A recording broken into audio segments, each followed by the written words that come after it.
Hello mga kabulonching! So ngayong araw magluluto tayo ng chicken. Inasal nga pala yung gagawin ko dito. So minarinate ko lang pala siya. Hindi nga pala natin siya iihaw. Ipiprito lang natin siya. Ayan, pagkalagay ng manok sa kawali, ayan, takbo agad. Masakit din kaya pag natamaan.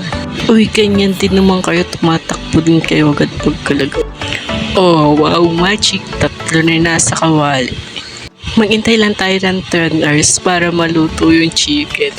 Uy, walang ganun. Charing lang yon. Mga 30 minutes luto na yan. Halagang 100 pesos.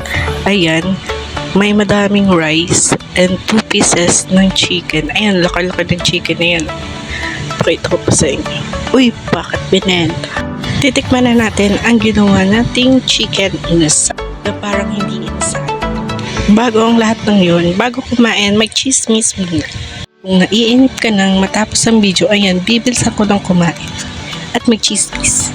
Kahit mainit pa, kain lang ng kain. Ipakita mo naman yung chicken. Ayan.